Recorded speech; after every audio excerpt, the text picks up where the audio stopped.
ஜெபம் செய்வோம். பரலோக தந்தையே, இந்த நல்ல நாளிலே உம்மை தேடி நாங்கள் வருவதற்கு தேவன் தந்த கிருபைக்காக நன்றி. ஆராதனை முழுக்க தேவன் தாமே நீர் எங்களோடு கூட இருந்து எங்களை ஆசீர்வதித்து நீர் வழி நடத்த வேண்டுமாய் செபிக்கின்றோம். பிதா, குமாரன், தூய ஆவியின் நாமத்தினாலே ஆமென். நம்முடைய ஆராதனைக்காரமாக நம்ம யாவரும் எழுந்து நின்று பாமாலைகளிலே 329வது பாமாலையை நாம் பாடுவோம். பாமாலைகளிலே 329வது பாமாலையை நாம் பாடுவோம். அருள்நாதா நம்பி வந்தேன் நோக்க கடவீர் என்கின்ற இந்த பாடலை நாம் அனைவரும் சேர்ந்து நாம் பாடுவோம்.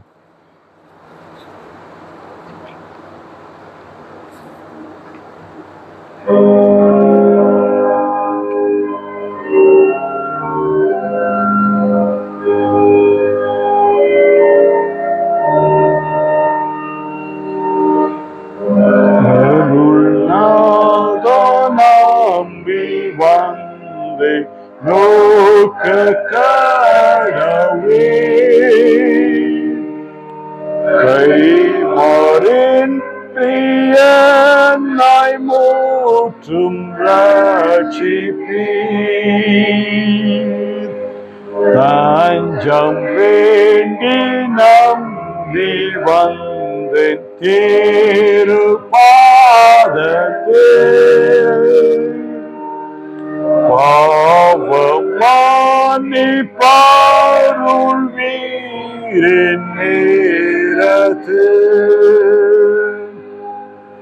தூய்மை வேண்டி நம்பி வந்தேன் ஓந்தனாவியால்.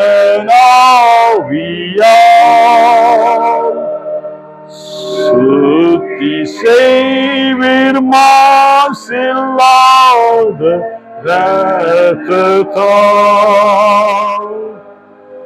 துணை வேண்டி நம்பி வந்தேன் பாதை காட்டுவே.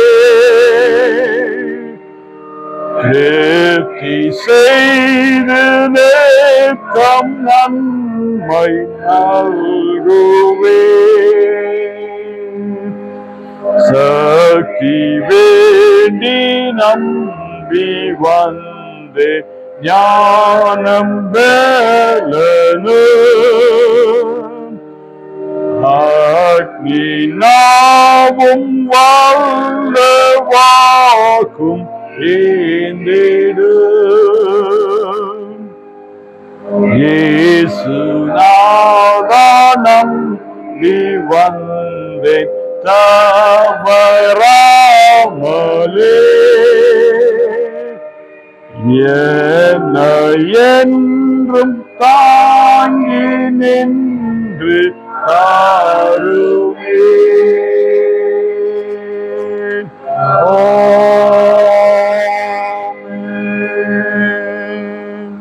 ஆண்டவராகிய இயேசு கிறிஸ்துவின் பெயரால் உங்கள் யாவரையும் நான் வாழ்த்துகின்றேன். மீண்டும் உங்களை இந்த நல்ல நாளிலே சந்திப்பதிலே மிகுந்த மகிழ்ச்சி அடைகின்றேன். இந்த நல்ல நாளிலும் நம்முடைய தியானத்துக்கென்று இந்த நல்ல நாளிலே நாம் வாசி கேட்ட பரிசுத்த வாக்கியம் ஆகிய பரிசுத்த மார்க்கு எழுதின சுவிசேஷம் 4ஆம் அதிகாரம் 40வது வசனத்தை இந்த நல்ல நாளிலே உங்களுக்கு முன்பதாக நான் தியானிக்க விரும்புகின்றேன். Gospel according to St. Mark Chapter 4 verse 40. Mark எழுதின சுவிசேஷம் 4ஆம் அதிகாரம் 40வது வசனம். அவர் அவர்களை நோக்கி, ஏன் இப்படி பயப்பட்டீர்கள்? ஏன் உங்களுக்கு விசுவாசம் இல்லாமற் போயிற்று என்றார். ஏன் இப்படி பயப்பட்டீர்கள்? ஏன் உங்களுக்கு விசுவாசம் இல்லாமல் போயிற்று? இன்றைக்கு பயம் என்கின்ற ஒரு காரியம் இந்த உலக வாழ்க்கையிலே நம்மை எப்பொழுதும் சூழ்ந்து கொண்டு இருக்கின்ற ஒரு காரியமாக அது இருக்கின்றது. எங்கு சென்றாலும் பயம், எதை செய்தாலும் பயம், எப்படி இருக்குமோ ஏது இருக்குமோ என்கின்ற ஒரு பய உணர்வு நமக்குள்ளே இருப்பதினாலே எதையும் நாம் சாதிக்க முடியாதபடி இந்த உலகத்திலே வாழ்ந்து கொண்டிருக்கின்றோம்.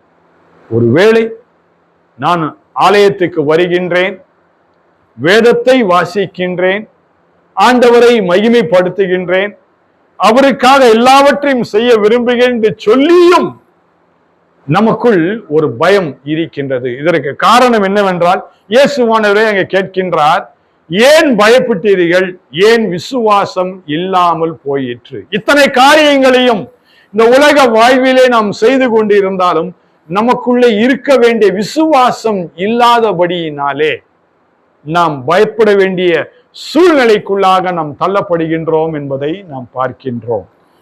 வாசிக்க அருமையான பழைய ஏற்பாடின் பாகமாகிய 1 சாமுவேலின் புஸ்தகம் 18ஆம் அதிகாரம்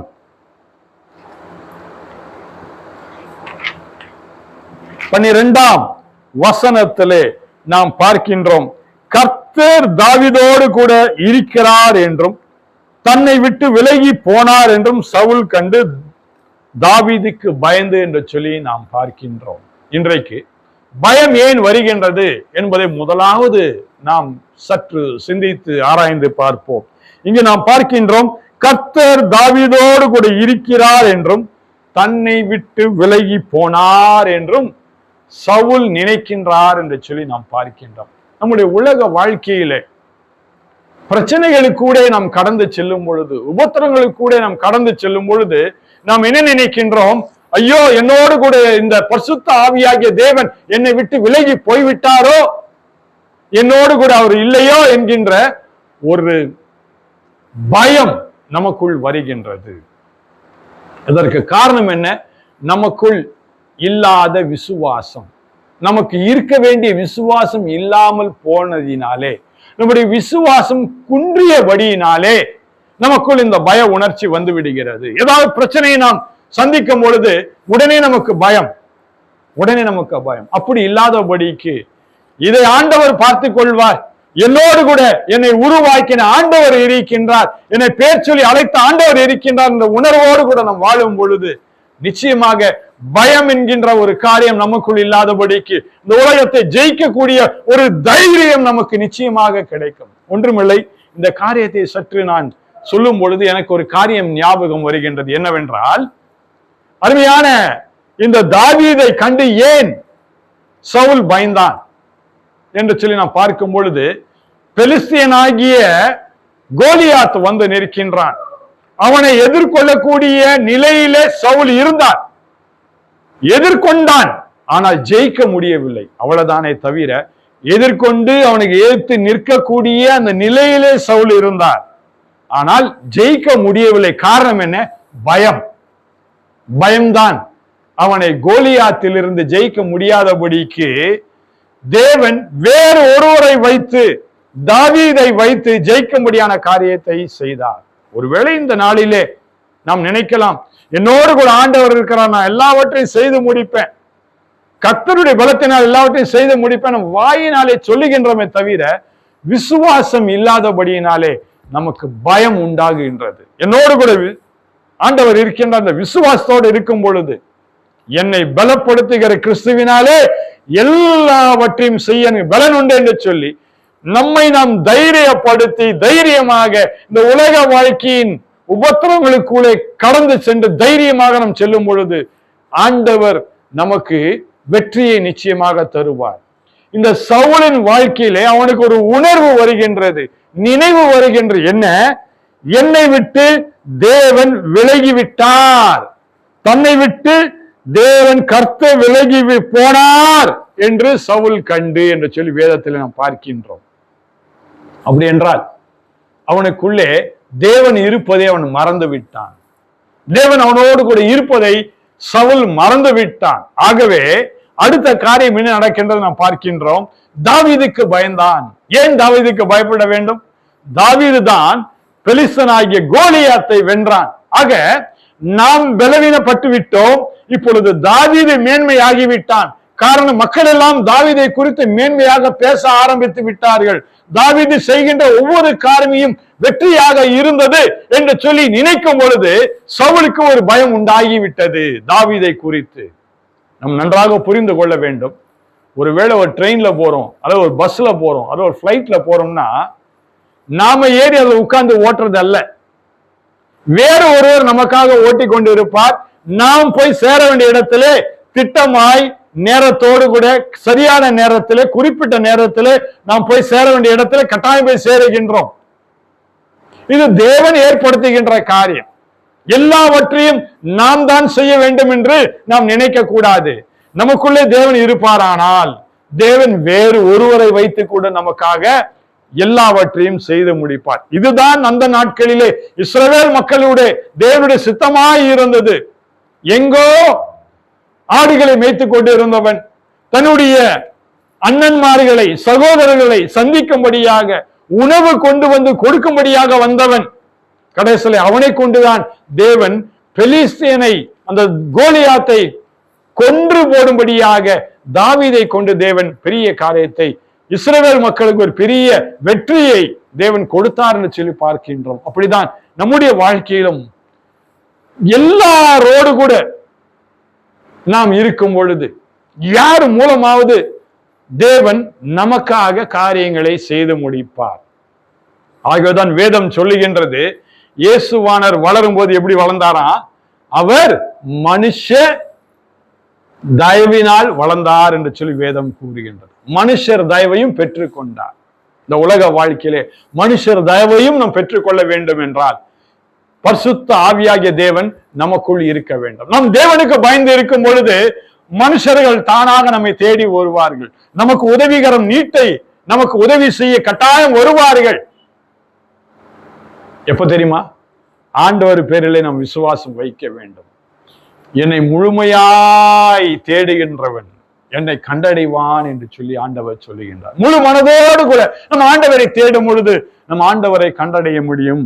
இதைதான் அருமையான சவுலுடைய வாழ்க்கையிலே இந்த பிசாசானவன் கொண்டு வருகின்ற ஒரு சிந்தனை என்னவென்றால், தாவீதோடு கூட கர்த்தர் இருக்கிறார், என்னோடு கூட இல்லை என்கின்ற சிந்தனையை அவன் கொண்டு வருகின்றான். இதை கொண்டு வருவது யார்?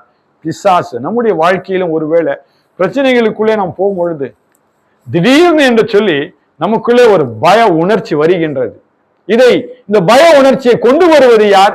பிசாசானவன் தான் கொண்டு வருகின்றான். ஆகவே இந்த பிசாசை குறித்து நாம் பயப்படவே கூடாது.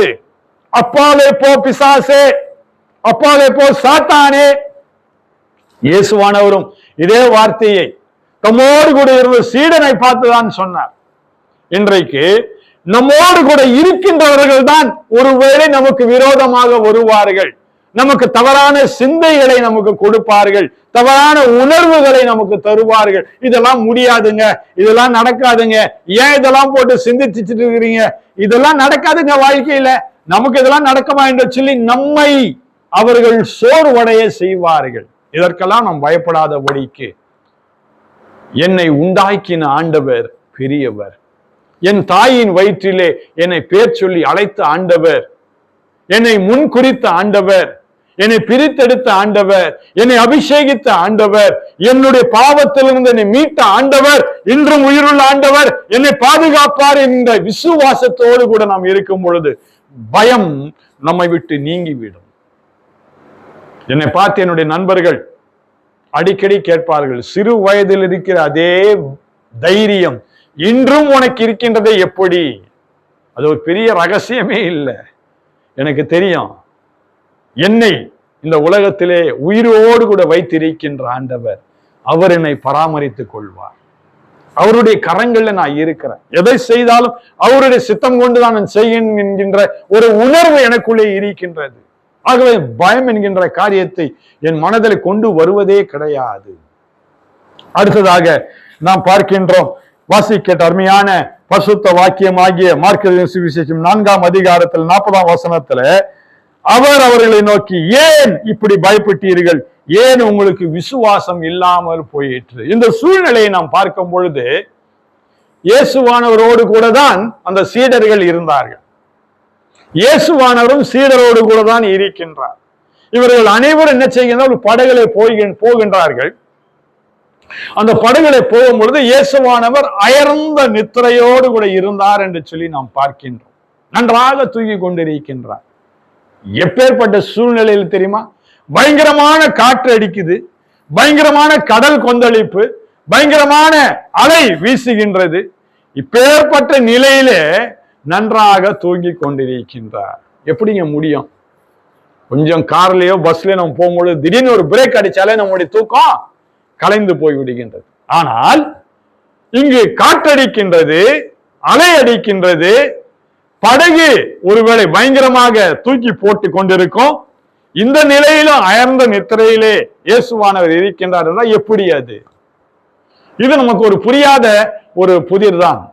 ஆனாலும் இந்த உலக வாழ்விலே இப்பேற்பட்ட பயங்கரமான சூழ்நிலைகள், காற்றடித்தாலும் புயல் வந்தாலும் நாம் பயப்படாமல் இருக்க வேண்டும் என்றால் இயேசுவின் பேரில் விசுவாசம் வைக்க வேண்டும். அவ்வளவுதான், வேற ஒன்றுமே கிடையாது. அப்போ உனக்கு பயமே வராது. கடந்த 2 வாரத்துக்கு முன்பதாக கூட நான் சென்னையில உள்ள மகாபலிபுரம் அருகே ஆசைப்பட்டு என்ன செய்யனேன், அங்கு உள்ள ஒரு மீனவரோடு கூட பேசி கொண்டிருக்குமா நான் சொன்னேன், எனக்கு கடலை போன ஆசையா இருக்குது அப்படின்னு சொன்னேன். உடனே அவர் சொன்னாரு, இன்னைக்கு பயங்கர கொந்தளிப்பா இருக்குங்க, புயலின் சின்னம் சொல்லியிருக்கிறாங்க, அதனால நாங்களே மீன் பிடிக்க போல அப்படின்னு சொல்லி அவர் சொன்னார். அப்ப நான் சொன்னேன், இல்லைங்க, இந்த மாதிரி நேரத்துல இந்த கண்டல் கொந்தளிப்பு நேரத்துல போன நான் ஆசைப்படுறேன் அப்படின்னு சொல்லி நான் அவர்கிட்ட சொன்ன உடனே, சரி பரவாயில்ல வாங்க, நான் உங்க லைஃப் ஜாக்கெட்லாம் தரேன் அப்படின்னு சொன்னார். நான் சொன்னேன், லைஃப் ஜாக்கெட்லாம் எனக்கு வேண்டாம், லைஃப் ஜாக்கெட் இல்லாம நான் வரணும் ஆசைப்படுறேன்னு சொல்லி நானே என்னுடைய இன்னொரு நண்பரும் சேர்ந்து அந்த படகுல நாங்க போனோம். பயங்கரமான அலை, பயங்கரமான கொந்தளிப்பு தான். ஆனா எவ்வளவு சந்தோஷமா இருந்தது தெரியுமா? அந்த மகிழ்ச்சியோடு கூட அந்த படகுல நான் போனேன். என்ன ஒரு தைரியம்னா, என் நண்பனுக்கு நீச்சல் தெரியாது, எனக்கு நீந்த தெரியும். ஆனா கொந்தளிப்புல நீந்த முடியுமான்னு எனக்கு இன்னும் அந்த அனுபவம் எனக்கு கிடையாது. ஆனாலும் எனக்கு ஒரு தைரியம் என்னன்னா, என்னோடு கூட என்னை உருவாக்கின ஆண்டவர், அவருடைய சித்தம் இல்லாமல் என் உயிரை யாருமே எடுக்க முடியாது. அது கடலா இருக்கட்டும், அது மனிதனா இருக்கட்டும், எப்பேற்பட்ட சூறாவளி காற்றா இருக்கட்டும், எப்பேற்பட்ட பயங்கரமான அது வியாதியா இருக்கட்டும், இந்த உலகத்துல என்னுடைய தேவ சித்தம் இல்லாமல் என் உயிரை யாரும் எடுக்க முடியாது. எதற்காக இதை நான் சொல்லுகின்றேன் என்றால், இன்றைக்கு பயம் பயம் பயம் பயந்து பயந்து பயந்துதான் நீ உலகத்துல வாழ்ந்து கொண்டு இருப்பதினால்தான் அநேக ஆசீர்வாதங்களை நாம் இழந்து கொண்டிருக்கின்றோம். அநேக ஆசீர்வாதங்கள் நமக்கு முன்னே தேவன் எல்லாவற்றையும் வைத்திருக்கின்றார். ஆனால் நாம் அதை அடைய முடியாதபடிக்கு பிசாசானவன் பய உணர்ச்சியை நமக்குள்ளே கொண்டு வந்து, அந்த உணர்வை கொண்டு வந்து நாம் பெற்றுக்கொள்ள வேண்டிய ஆசீர்வாதத்தை பெற்றுக்கொள்ள முடியாதபடிக்கு தடையை ஏற்படுத்தி விடுகின்றான். ஆகவே தேவன் பேரிலே விசுவாசம் வைப்போம். ஆண்டவர் சொன்னார் அல்லவா, இந்த உலகத்தின் கடைசி பரியந்தம் நான் உன்னுடனே கூட இருப்பேன் என்று சொல்லி இருக்கின்றார். ஆகவே அந்த தேவன் நம்மோடு கூட இருக்கின்ற உணர்வோடு கூட நாம் வாழுவோம். நான் உன்னை விட்டு விலகுவதும் இல்லை, உன்னை கைவிடுவதும் இல்லை. எப்பேற்பட்ட சூழ்நிலைகள் வந்தாலும் நம்மை விட்டு கைவிடாத ஆண்டவர் நம்மோடு கூட இருக்கின்றார். ஆகவே அந்த உணர்வோடு கூட பிசாசு அப்படிதான் பலவிதமான காரியங்களை கொண்டு வருவான். சில நேரங்களிலே பிசாசு சொல்லுவான், பாரு உன்னை குறித்து இப்படி எல்லாம் பயங்கரமா பேசுறாங்களே, இன்னும் நீ ஊழியம் செய்ய போறியான்னு கேட்பான். இல்லவே இல்லை, என்னை அழைத்தவர் ஆண்டவர், அவருக்காக நான் செய்யறேன், மக்களுக்காக நான் செய்யறேன். 1000 பேர் 1000 சொன்னாலும் என்னை ஆண்டவர் அழைத்திருக்கின்றார், அதற்காக நான் அவருக்காக ஊழியம் செய்கின்றேன் என்று நான் செய்யும் பொழுது இந்த பய உணர்ச்சியை தேவன் எடுத்து போடுங்க. அருமையான பிள்ளைகளை, இந்த நல்ல நாளிலும் ஆண்டவர் உங்கள் வாழ்விலே பயத்தை எடுத்து போடுவார். எப்பொழுது தெரியுமா? அவர் பேரிலே விசுவாசம் வையுங்கள். மனிதன் பேரிலே அல்ல, உங்களுடைய படிப்பின் பேரிலே அல்ல, உங்களுடைய ஒருவேளை சொத்துக்களின் பேரிலே அல்ல. எல்லாம் ஒருவேளை ஒரு நிமிடத்திலே காணாமல் போய்விடும். ஆனால் தேவனாகிய ஆண்டவராகிய இயேசு கிறிஸ்து, அந்த பரிசுத்த ஆவியாகிய தேவன் உங்களோடு கூட இருக்கின்றார் என்கின்ற உணர்வோடு கூட நீங்கள் வாழும் பொழுது இந்த உலகத்திலே பயம் இல்லாமல் நீங்கள் வாழ முடியும். அப்பேற்பட்ட பாக்கியத்தை தேவன் தாமே உங்களுக்கு தந்து உங்களை ஆசீர்வதிப்பாராக. கண்களை மூடி நாம் ஜெபம் செய்வோம். பிதாவே, இந்த நல்ல நாளுக்காக நாங்கள் நன்றியோடு கூட துதிக்கின்றோம். அப்பா, ஆம் ஆண்டவரே, நாங்கள் விசுவாசிக்க வேண்டும். அந்த விசுவாச உணர்வு எங்களுக்குள்ள இருக்கும் பொழுது பயத்தின் ஆவியங்கள் நெருக்காதபடிக்கு நீர் எங்களை தற்காத்துக் கொள்வீர் என்கின்ற ஒரு உணர்வோடு கூட நாங்கள் இருந்து நீர் எங்களை மீட்டுக் கொண்டு எங்களை ஆசீர்வாதத்தை மேன்மைப்படுத்த வேண்டுமாய் ஜெபிக்கின்றோம். இயேசு கிறிஸ்துவின் நாமத்தில் ஜெபிக்கின்றோம் எங்கள் நல்ல பிதாவே, ஆமென்.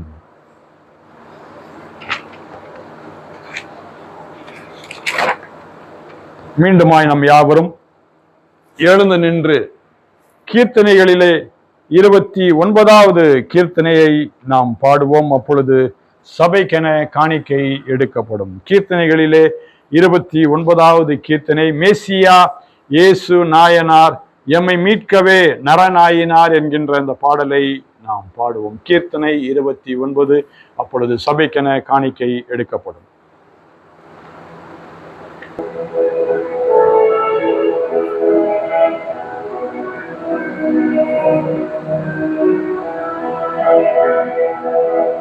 இயேசு நாயனார் எம்மை மீட்கவே நரநாயினார்.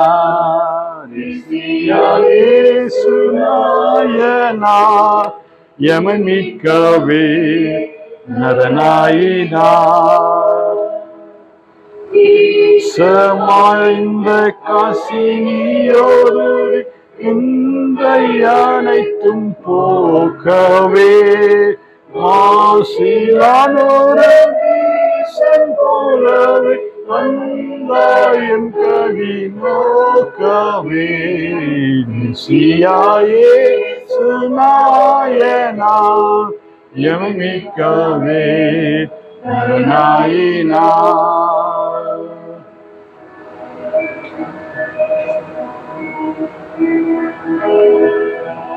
தந்தையின் சூதன் மாந்தர் பாதகம் அகலமும் மாற வேண்டியே விந்தையாய் கூடின் மீதில் வந்தன விண்ணுலகம் தாண்டியே.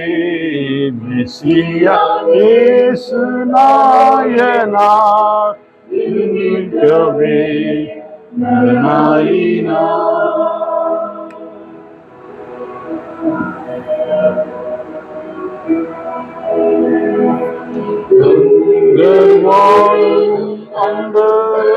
கூடம் தோத்திரம் மிக பாடவும் அன்பு பாவிகள் விண்ணடையவும் ஆயத்தேறி கொண்டாடவும். மெசியா இயேசு நாயனார் எம்மை மீட்கவே நரநாயினார்.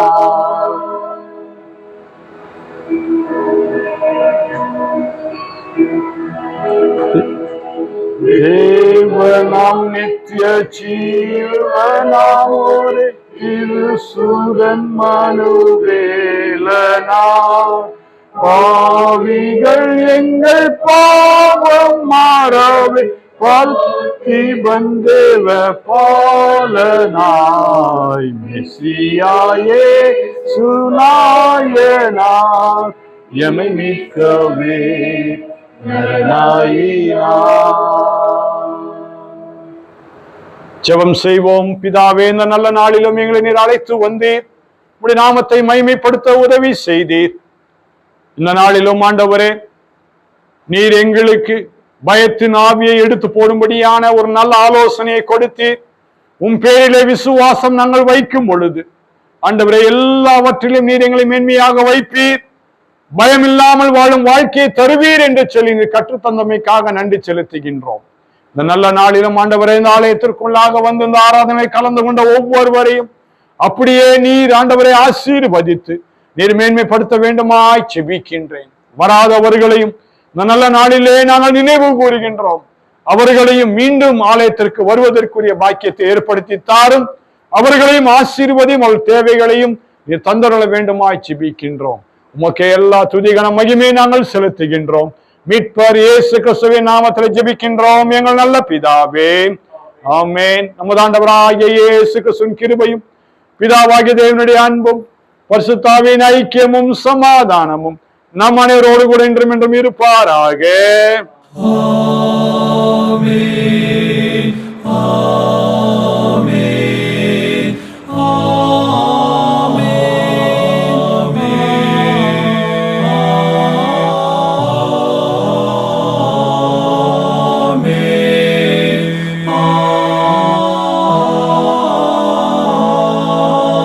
நம் யாவரும் சேர்ந்து சொல்லுவோம். என் ஆத்துமாவே கர்த்தரை ஸ்தோத்திரி, என் முழு உள்ளமையோடு பரிசுத்த நாமத்தை ஸ்தோத்திரி. என் ஆத்மாவே கர்த்தரை ஸ்தோத்திரி, கர்த்தர் செய்த சகல உபகாரங்களையும் மறவாதே. ஆமென்.